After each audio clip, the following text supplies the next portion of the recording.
Hey, my name is Josh. I am a drummer for Beulah Baptist Church in Lynchburg, Virginia. I'm also a middle school band teacher, and I work with like marching bands and indoor drum lines, and I set up a lot of sound equipment, and I do a lot of sound design for all those groups. So I figured I'd talk to you about in-ears a little bit. I heard your church is getting in-ears, and so there's a couple details that I figure I know that could probably help you guys out. As a drummer, the first thing is you can play with one ear out, but it usually makes you want to turn up the ear that you do have, like loud enough that it'll cause hearing damage. So generally, we want to recommend not taking one of your in-ears out while you're performing as you're learning how to use them. That's generally not a great idea. If you have to, if you feel like you must take one ear out so that you can really hear your environment while you're getting used to using in-ears, then what you should do is put both ears in, set them at a volume that you like, that is comfortable to you, and then take an ear out and don't touch the volume again. That'll help you prevent accidental hearing damage.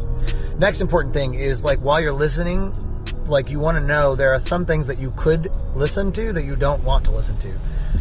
So like if you're a vocalist, you don't really want to have like tons of electric guitar in your ear, because that's not really going to give you the information you need. Typically, every person in the band is going to want to have whoever the worship leader is, that person's vocals. You want that to be the loudest thing that you can hear. Because if they do something weird or mess something up or go the wrong direction, everybody in the band needs to be able to follow them. Then after that, if the vocalist, like if the worship leader is playing an instrument, you want that instrument also to be really loud in your ears. If there is a click track, like if you're playing along with a metronome, that metronome needs to be audible. So like those three things all need to be at the very, very top. The lead vocalist and the instrument that person's playing, and then the click track. Those are the three things that you got to be able to hear no matter who you are. After those three things, then it breaks down by like whatever else you are playing. So if you're a bassist, you want to hear the kick drum pretty loud, or at least the drum set. If you're the electric guitarist, you probably want to also have some drums in there, and you want to have the other electric so you know what they're doing. If you're the acoustic player, you want to have the click really loud because you need to be able to keep your right hand like lined up in tempo with that click. If you're a vocalist, but you're not the lead vocalist, you want to make sure you have the click and any cues in there. Like if you have like cues that tell you when to play, like, oh, chorus, you want to have all that stuff there. And you also want to have some piano or some acoustic guitar, because they play the most often in the band and they're going to be your pitch center for almost everything. But needless to say, when you start using in-ears, the biggest and most important thing is get familiar with the little doohickey that turns the volumes up and down on everything. You want to get good at that, and so you might be worth your first couple practices. Just spend some time sitting right next to it and just, plucking away at the different things and dialing stuff in. And don't feel like you need to hear everything, because you really don't. You just want to prioritize and make sure you can hear the biggest stuff.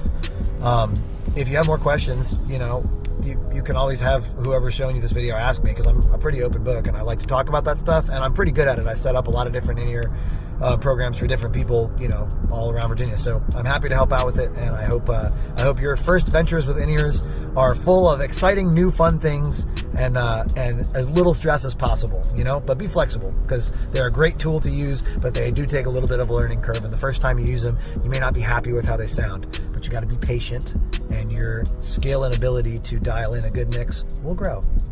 Good luck to you. Hope it goes well. Remember, kids, when you set your volume, have both in. Otherwise, you'll set the volume too loud and damage your hearing. Once your volume is set, you can take one out and hear the room a little bit better. Hello, worship team. How exciting to hear you guys are going to start using in-ears.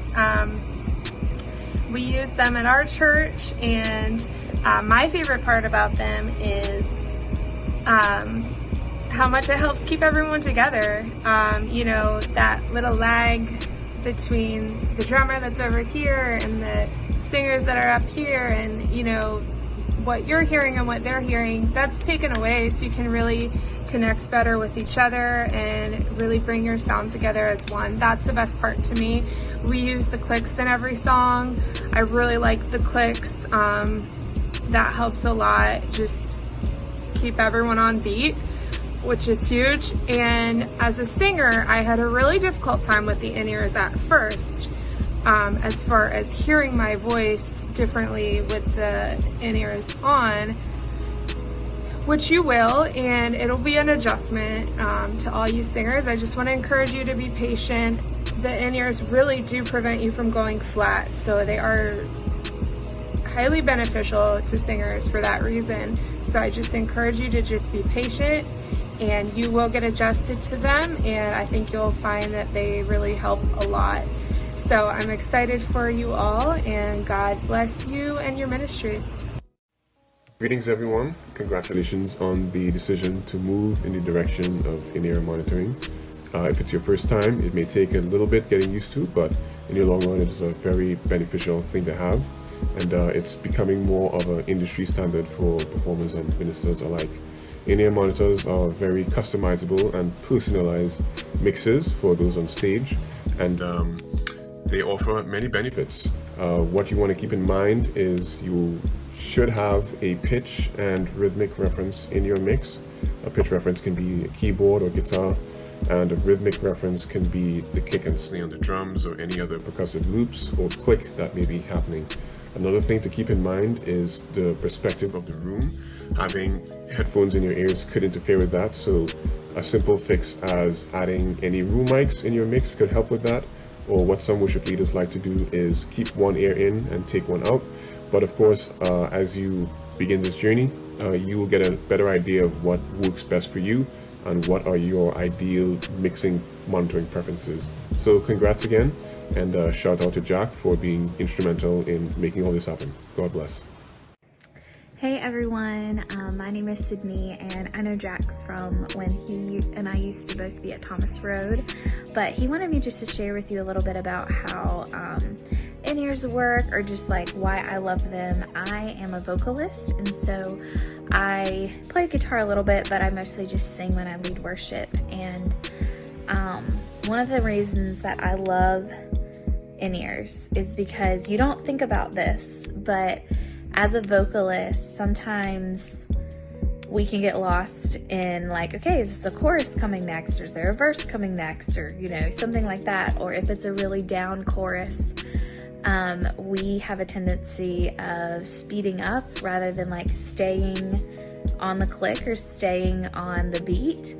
And with in-ears and with the click tracks and hearing all that stuff in your head, it really keeps you focused on it, and it really keeps you in tune with what's coming next and what's going on. And so I personally just love them. I've gotten so used to them through the years, and now it sounds crazy, but they've become a little bit of something that I depend on. And I've still led worship acoustically, and I haven't used them, and it's fine, but it definitely helps when there's more than 3 people in the band, or more than 2 people even, just to keep everyone on track and just to like make sure that everyone knows what's going on. And yeah, so I love them, and I hope that you guys learn to love them too. And yeah, just exciting for this new adventure for you. So thanks. Hello, my name is Kayla, and I recently heard that you all are getting a new in-ear system at your church. So my friend Jack asked me to send one tip in that I think will help with your new in-ears. My one tip would be to use your click track as a confirmation and not a guide. Meaning, do not be solely dependent on your in-ears or your click track to tell you what is next in the song. Use it almost as a little tap in the shoulder that you're going in the right direction. That way, if anything goes wrong, like your battery dies, because it's technology and things go wrong, you won't be lost. You'll know what to do because you know the order of the service, you know the order of the song. And it just takes a little bit of the pressure off to just listening so closely to what you hear.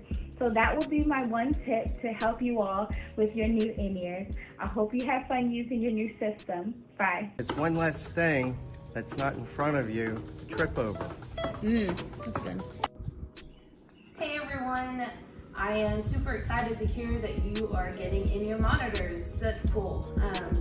My one piece of advice would be to ask your sound tech to listen to what you're listening to in your ears. That's something that I found super helpful because I am not necessarily a sound person, and so I don't always know what I need, or if I feel like my ears are off or weird for whatever reason. I don't always know what it is about them that is weird, but a lot of times I'll ask my sound tech to listen to them and make any adjustments that he thinks would be needed. and to correct them. And so that's what I would say. Hope you have fun. What's up, Beulah? My name is Jeremy Oldja, and I am the production director at Liberty Life Church in Smithfield, Virginia. Jack Hoover connected with me and told me that you guys are starting to use in-ears soon. And so I wanted to say congratulations. I think it's going to be a great step for your ministry, and hopefully you'll really like it. Just wanted to drop you a couple tips about using in-ears. First thing is patience is a virtue. If you've been using wedges, it can be a little bit of an adjustment to get used to in-ears.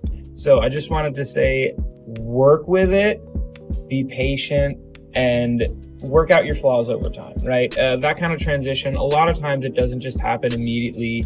For some of you, it may be super comfortable off the bat, and that's awesome. But for the rest of you, let it gel over time, and you'll find that the more you use it, the more comfortable it is. The second thing is, and this kind of has a lot behind it, is use both ears in if at all possible. There's a huge temptation, especially when you're used to wedges, to pull an ear out and only just use the one. Don't do it. I'm going to tell you why. First of all, your ear health. The word is aural, A-U-R-A-L, aural health. If you only have one ear in and one ear out, you will turn up the volume drastically higher on the ear that's in than you would if you had both ears in. The way your mind interprets sound, if you have a sound signal coming into both ears, it kind of connects it, and they're greater than the sum of their individual parts.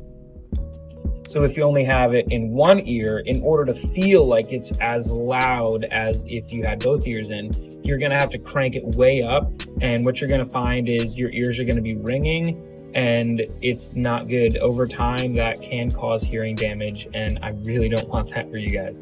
So try to use both ears. Another thing is you get the benefit of stereo sources.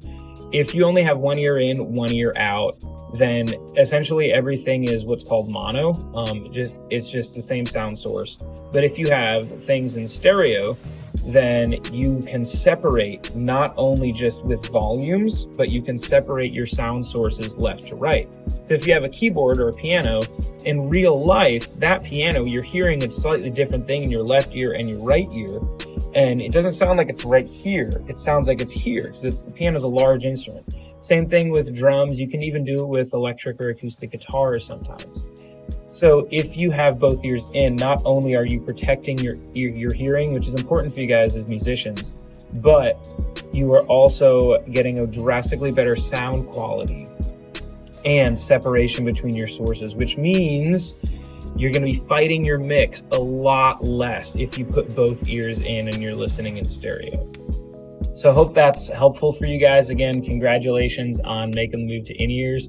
Hope that's going to be awesome for you, and many blessings to you.